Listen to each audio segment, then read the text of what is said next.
Hello students, this is Prachi. Welcome to our channel. आज हम करने वाले हैं class 10 science chapter 8 that is reproduction की बैक एक्सरसाइज। अगर अभी तक आप लोगों ने इससे पहले की इंटेक्स्ट वीडियो मिस कर दी है तो आज जस्ट एक बार जरूर देख लें, जिसका लिंक आई बटन पे मैं डाल दूंगी। ऑल्सो अगर इस चैप्टर की कोई भी वीडियो अगर आपसे मिस हो गई है तो उन सब का लिंक मैं डिस्क्रिप्शन बॉक्स में डाल दूंगी। तो स्टार्ट करते हैं with question number first. Asexual reproduction takes place through budding in. तो सबसे पहला क्वेश्चन ये है कि हमें 4 ऑप्शंस दे रखे हैं, हमें बताना है इन चारों में से बडिंग किस में होती है। तो सबसे पहले याद करिए बडिंग क्या होता है। बड लगना यानी कि एक इंडिविजुअल के ऊपर छोटे छोटे इंडिविजुअल आ जाना, ठीक है। तो हमने पढ़ रखा है अमीबा के अंदर तो क्या होता है, अमीबा के अंदर फिजन होता है, इस तरीके के था अमीबा। और जब ये रिप्रोड्यूस करता है तो ऐसे 2 पार्ट में ऐसे डिवाइड हो जाता है, राइट। तो this is called binary fission. ये तो अमीबा में होता है, तो बडिंग तो नहीं होती अमीबा में।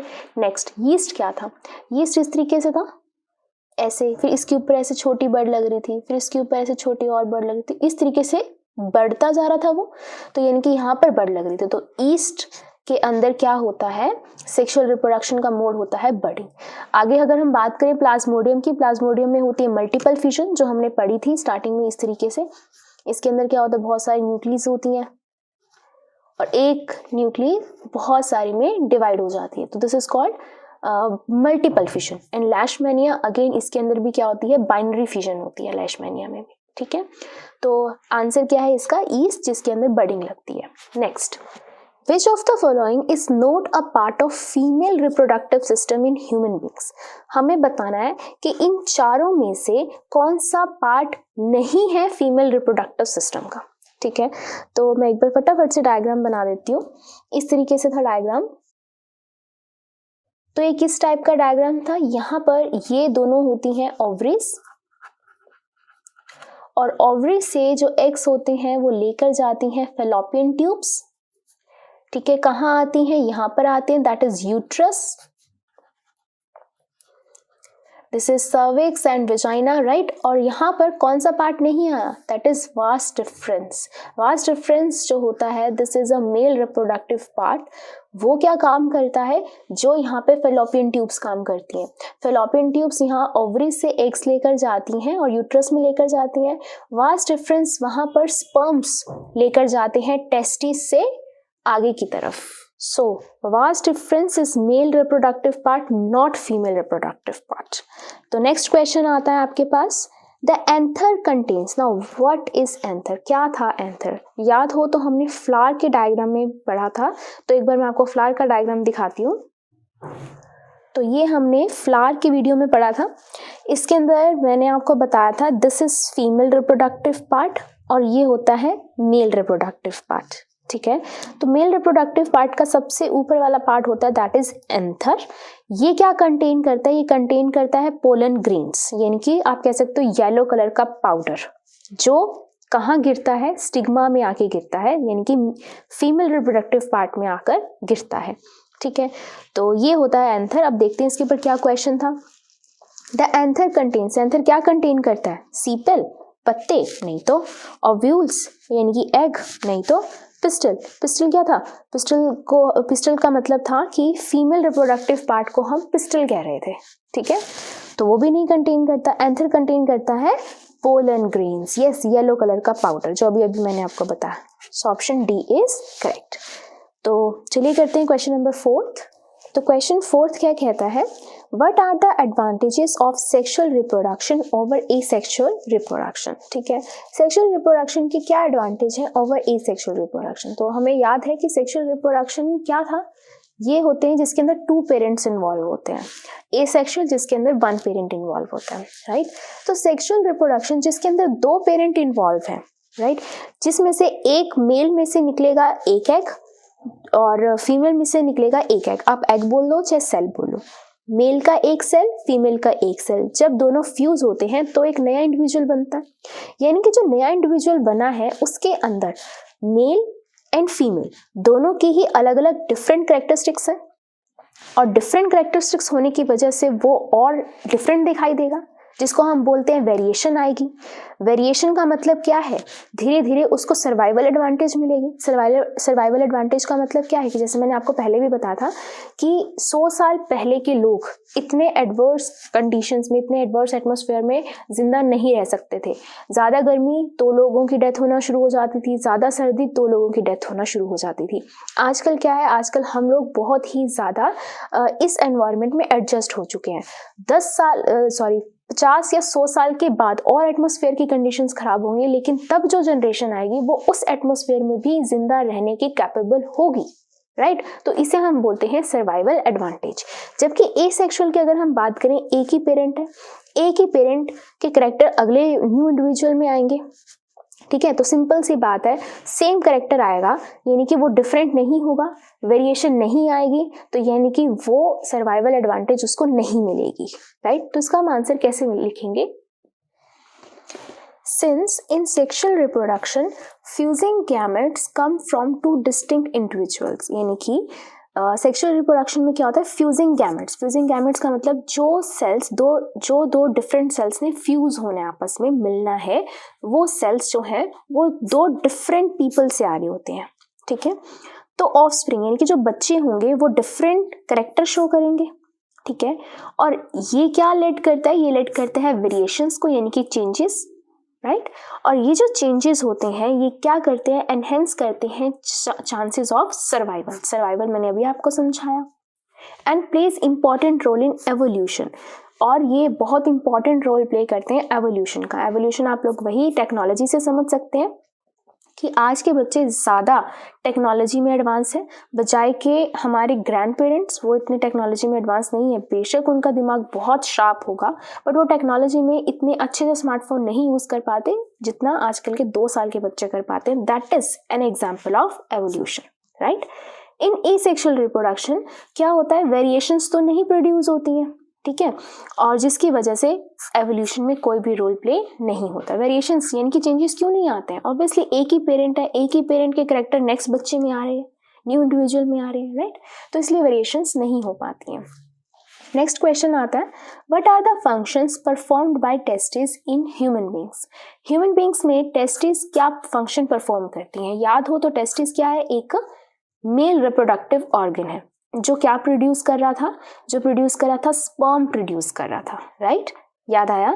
अगर अभी तक आप लोगों ने ये ह्यूमन रिप्रोडक्शन की वीडियो नहीं देखी, which is very very very important, जिसका लिंक, पर्टिकुलर वीडियो का लिंक मैं आई बटन पे डाल दूंगी, आप वहाँ पर जाके क्लिक करेंगे तो आपको मेल रिप्रोडक्टिव, फीमेल रिप्रोडक्टिव और how to avoid pregnancy videos, contraception method, सभी की सभी वो एक ही वीडियो में कवर किया हुआ है, उसका लिंक आपको वहाँ पर मिल जाएगा, ठीक है। तो क्या इसका आंसर हम कैसे लिखेंगे? तो basically testis perform 2 functions. First one, sperms produce होते हैं इनसाइड टेस्टिस। आप स्पर्म्स ये कह सकते हैं कि मेल जर्म सेल्स या मेल गैमेट्स आप कह सकते हैं, जो फ्यूज होते हैं फीमेल के साथ to produce new individual, right. तो दोज आर स्पर्म्स। नेक्स्ट आता है आपके पास second, it produces male sex hormone that is testosterone which controls the secondary sexual characteristics of male। तो ये एक दूसरा हार्मोन भी सिक्रीट करते हैं जो कंट्रोल करता है secondary sexual characteristics of male. What are secondary sexual characteristics of males? जैसे कि at the time of puberty, puberty मतलब कि जैसे ही आप लोग 12-13 से अबव टीनेज की एज में जाने लगते हो, तो वहाँ पर आपकी क्या चेंजेस आते हैं, जैसे बॉयज़ में बियर्ड ग्रो होने लग जाती है, बॉडी जो होती है थोड़ी ब्रॉड होने लग जाती है, वॉइस जो होती है थोड़ी हैवी होने लग जाते हैं। ये सब सेकेंडरी सेक्सुअल कैरेक्टरिस्टिक्स होते हैं जब एक बॉय एक मैन में डेवलप हो रहा होता है। वो सब जो कैरेक्टरिस्टिक्स आते हैं वो किसकी वजह से आते हैं? वो इस सेक्स हार्मोन की वजह से आते हैं, टेस्टोस्टेरोन। तो ये था क्वेश्चन नंबर 5। चलिए करते हैं क्वेश्चन नंबर 6। तो अब क्वेश्चन नंबर 6 आता है, व्हाई डज मेंस्ट्रुएशन अकर? ठीक है, मेंस्ट्रुएशन क्यों होती है? तो सबसे पहले आपको पता होना चाहिए मेंस्ट्रुएशन क्या होता है। याद करिए, जब हमने फीमेल रिप्रोडक्टिव पार्ट पढ़ा था तो हमने क्या पढ़ा था, मैं एक बार यहाँ रफ से आपको बना के दिखाती हूँ इस तरीके से। यहाँ हमने कहा था दीज आर ओवरीज, जहाँ पे क्या होते हैं, एग्स होते हैं, ओव्यूल्स होते हैं। यहाँ पर यहाँ से जैसे ही स्पर्म एंटर होता है तो स्पर्म्स जो होते हैं वो यहाँ पर जाते हैं, यहाँ पर जाकर फ्यूज हो जाते हैं, ठीक है, फर्टिलाइज हो जाते हैं, जिसको हम बोलते हैं जाइगोट बन गया, ठीक है। वो फर्टिलाइज्ड एग्स फैलोपियन ट्यूब्स लेकर आती हैं यहाँ पर यूट्रस के अंदर, ठीक है, यूट्रस के अंदर लेकर आती हैं वो फर्टिलाइज्ड एग, जिसके अंदर स्पर्म भी है और ओवम भी है, दोनों के दोनों यहाँ पे फ्यूज हो गए हैं, ठीक है, यहाँ पे पड़े हैं, दैट इज यूट्रस में पड़े हुए हैं। तो वो यहाँ पर डेवलप होगा, धीरे धीरे वॉर्म बनेगी, ये सब चीजें होंगी, ये सब चीजें हमने पढ़ी थी, राइट। लेकिन व्हाट इफ स्पर्म एंटर ना हो, ठीक है, जब स्पर्म एंटर नहीं होते हैं, स्टिल जो फैलोपियन ट्यूब्स होते हैं फिर भी वो एग्स लेकर आती हैं यूट्रस के अंदर। अब वो जो एग लेकर आएंगी, अब वो जाइगोट तो नहीं होगा, वो फ्यूज्ड सेल तो नहीं होगा, क्यों, क्योंकि स्पर्म तो हमारे एंटर ही नहीं हुए हैं। तो जब स्पर्म एंटर नहीं हुए, विदाउट फ्यूजन, वो वाले जो सेल, वो वाले जो एग्स होते हैं, वो यहाँ पे यूट्रस के अंदर आ जाते हैं। तो जैसे ही नॉन फर्टिलाइज्ड एग यूट्रस में आता है तो यूट्रस की लाइनिंग, जिसे हम एंडोमेट्रियम कहते हैं, वो टूट जाती है, जिससे ब्लीडिंग होती है, ठीक है। तो इसका हम आंसर कैसे लिखेंगे? When fertilization does not occur, यानी कि जब फर्टिलाइजेशन नहीं होती है, फर्टिलाइजेशन का मतलब जब स्पर्म एंटर नहीं हुए, वो ओवम के साथ फ्यूज नहीं हुए और फर्टिलाइज नहीं हुए, ठीक है। तो जब फर्टिलाइजेशन नहीं होती है, एम्ब्रियो नहीं बनता। एम्ब्रियो मतलब जब जाइगोट, यानी कि जब दोनों सेल्स जब मिल गए, फ्यूज हो गए, उसको हमने जाइगोट बोला। जाइगोट मैच्योर हुआ, उसको हमने बोला एम्ब्रियो, ठीक है। तो जाइगोट बोलो चाहे एम्ब्रियो बोलो, जाइगोट मैच्योर होकर एम्ब्रियो बोलते हैं उसको। तो एम्ब्रियो नहीं बना, ठीक है। The endometrium breaks down. Now what is endometrium? Endometrium होता है यूट्रस की जब वॉल्स जो होती हैं थिक हो जाती हैं, ठीक है। अब देखो, यूट्रस तो इस चक्कर में रेडी बैठा हुआ था अपनी वॉल्स को थिक करके कि यहाँ पर एग आएगा, फर्टिलाइज्ड एग आएगा, उसको वो क्या करेगा, उसको न्यूट्रिशन प्रोवाइड करेगा, ठीक है। बट इसके चक्कर में यूट्रस ने अपनी वॉल्स को थिक और स्पॉन्जी कर ली, जिसको हम बोलते हैं एंडोमेट्रियम, ठीक है। अब वो जो एग तो आया नहीं, फर्टिलाइज्ड एग नहीं आया, वो सिंपल एग आ गया, नॉट फर्टिलाइज्ड एग आ गया। तो यूट्रस की जो वॉल्स थी वो क्या हो गई, आपस में ब्रेक डाउन और ब्लीड करना स्टार्ट कर दिया। इस प्रोसेस को हम बोलते हैं मेंस्ट्रुएशन, और menstruation occur as a result of non fertilization of egg. तो जब एग फर्टिलाइज्ड नहीं आता है, तो नॉन फर्टिलाइज्ड जब एग आता है, तो जो यूट्रस होती है उसकी जो वॉल्स होती हैं थिक और स्पॉन्जी होती हैं, और वो टूट जाती हैं, ब्रेक डाउन हो जाती हैं, then bleeding occurs, right? So this is the complete process of menstruation. Next question आता है आपके पास, draw a label diagram of longitudinal section of flower. Flower का लॉन्गिट्यूडनल सेक्शन आपको बनाना है। तो एक तो फ्लावर का डायग्राम हमने पहले बनाया था, ये वाला, ठीक है। तो अब इसका लॉन्गिट्यूडनल सेक्शन कौन सा? दिस वन, ये वाला लॉन्गिट्यूडनल सेक्शन है, ठीक है। इसको हम कैसे बनाते हैं, तो मैं आपके सामने ड्रॉ करने वाली हूँ, इस तरीके से हम इसको बनाएंगे। ये पॉलन ग्रेन्स इस तरीके से जब ये डेवलप होती हैं,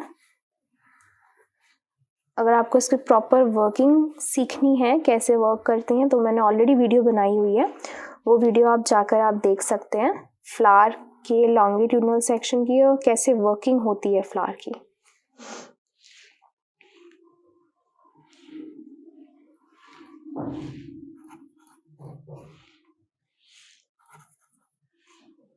These are the ovules, ovary के अंदर जो प्रेजेंट होते हैं।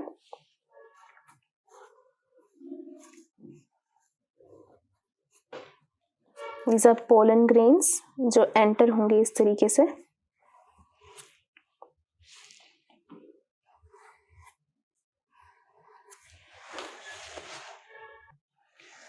तो अब आप यहाँ पे इसके नेम लिख सकते हैं। दिस इज स्टिग्मा, ये होता है स्टाइल, और नीचे वाला पार्ट होता है ओवरी, ठीक है। ओवरी के अंदर जो होते हैं दीज आर एग सेल्स या ओवम कह सकते हो आप, ठीक है। These are the pollen grains, और पोलन ग्रेन्स या कह सकते हो जो ट्यूब डेवलप हुई है, this is called pollen tube. तो इस तरीके से आप कह सकते हो ये लॉन्गिट्यूडनल सेक्शन है जहाँ पे मेन प्रॉपर फर्टिलाइजेशन एक्सप्लेन की जाती है। और ये कैसे होती है वो ऑलरेडी हम वीडियो में पढ़ चुके हैं और उसका लिंक आपको डिस्क्रिप्शन बॉक्स में मिल जाएगा। तो ये था आप लोगों का क्वेश्चन नंबर 7 जिसके अंदर आपको लेबल डायग्राम बनाना था लॉन्गिट्यूडनल सेक्शन ऑफ फ्लावर का। तो चलिए करते हैं नेक्स्ट क्वेश्चन नंबर 8। तो क्वेश्चन 8 क्या कहता है, what are the different methods of contraception. Contraception के क्या डिफरेंट मेथड्स हैं। Now what is contraception. Contraception का मतलब होता है प्रेगनेंसी को अवॉइड करना, उसके क्या डिफरेंट मेथड्स हैं। तो हमने ये ऑलरेडी वीडियो में पढ़ा था, मैं एक बार आपको दिखा देती हूँ ये नोट्स। हमने पढ़ा था कि अवॉइडिंग प्रेगनेंसी के 3 डिफरेंट मेथड होते हैं। First one is barrier, second one is chemical and third one is surgical. तो सबसे पहले barrier as name indicates barrier create करना, ठीक है, किसके अंदर, स्पर्म्स एंड ओवम को मिलने से रोकना, उनके बीच में बैरियर बनाना, ठीक है। तो कॉन्डम क्या होता है, तो it is like plastic pouch जो मेन है पेनिस पे इसको कवर करते हैं सो दैट स्पर्म जो है वो एंटर ना कर सके फीमेल बॉडी में। Second one is IUCD, intra uterine contraceptive device, या हम कह सकते हैं copper T. This is used by women जो वेजाइना में इसको इंसर्ट करते हैं सो दैट स्पर्म जो है वो एंटर ना कर सके और वो फ्यूज ना हो सके ओवम के साथ। तो this is barrier method. Next one is chemical, as name indicates chemicals हैं या तो टैबलेट्स होंगी, राइट। तो सबसे पहले आते हैं स्पर्मिसाइड्स, साइड्स मतलब कि किल करने वाले, ठीक है। तो ये जेल या टेबलेट लाइक होती हैं जिससे स्पर्म्स जो होते हैं वो किल हो जाते हैं। Next is OCs, oral contraceptives या बर्थ कंट्रोल पिल्स, ठीक है। और ये क्या होते हैं, ये ओव्यूलेशन को रोकते हैं, यानी कि जो ओव्यूल होता है, एग जो होता है उसको डेवलप होने से रोकते हैं, ठीक है। तो वो बर्थ नहीं होने देते हैं। तो these are the pills taken by women, right. Next आते हैं vasectomy and tubectomy.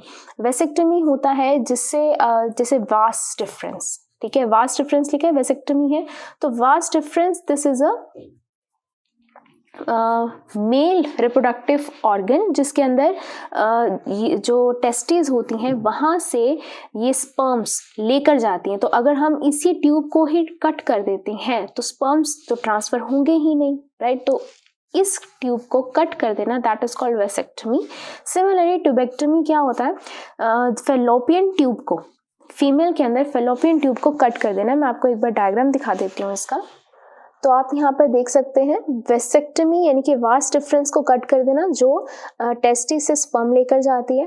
Similarly tubectomy जो जैसे फेलोपियन ट्यूब्स को कट कर देना जो ओवरिस से यूट्रस के अंदर एग्स लेकर जाती हैं, ठीक है। तो इसको कट कर देना दैट इज ट्यूबेक्टमी, इसको कट कर देना दैट इज वेसेक्टमी। तो आप चाहें तो आंसर आप डायरेक्ट ऐसे भी लिख सकते हैं, अगर आपको ऐसे पॉइंट्स में लिखना है तो पॉइंट्स में भी लिख सकते हैं, बट आई सजेस्ट ऐसे 3 बना के अलग से लिखेंगे तो आपको अच्छे से मार्क्स मिलेंगे, barrier method, chemical method and surgical method.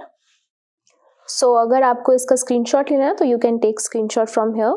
तो अभी के लिए मैंने यहाँ पर ये 3 लिख दिए हैं, आई होप आपने स्क्रीनशॉट ले लिया होगा। तो ये था आपका क्वेश्चन नंबर 8। चलिए करते हैं नेक्स्ट क्वेश्चन।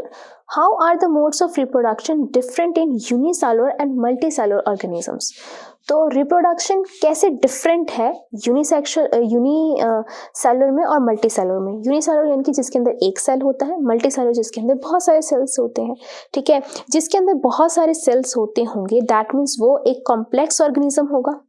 कॉम्प्लेक्स ऑर्गेनिज्म आप कह सकते हो कि वो ऑर्गेनिज्म जिसके अंदर हर फंक्शन के अलग पार्ट हो। जैसे फॉर एग्जांपल ह्यूमन बींग्स है, हमारे लिए सांस लेने के लिए रेस्पिरेटरी अलग सिस्टम है, खाने को डाइजेस्ट करने के लिए डाइजेस्टिव सिस्टम अलग है, हमारे अंदर हार्ट को पंप कर हमारे अंदर ब्लड को पहुंचाने के लिए पंप करने के लिए अलग हार्ट का फंक्शन है। तो ये डिफरेंट फंक्शंस होते हैं हमारे अंदर। तो वी आर कॉम्प्लेक्स ऑर्गेनिजम्स या कह सकते हैं मल्टी सेलुलर ऑर्गेनिजम्स है। हमारे अंदर रिप्रोडक्शन का मोड डिफरेंट होता है जबकि यूनिसेलुलर के अंदर डिफरेंट होता है। यूनिसेलुलर के अंदर क्या होते हैं, सिंपल सेल डिवाइड होते हैं, या तो आप कह सकते हैं फिजन हो जाता है या बर्डिंग हो जाती है, स्पोर फॉर्मेशन हो जाती है। बट मल्टी सेलुलर के अंदर इतनी सिंपल रिप्रोडक्शन मोड नहीं होता है, ठीक है। उनमें क्या होता है, सेक्सुअल रिप्रोडक्शन होती है, राइट। तो हम इसका आंसर कैसे लिखेंगे।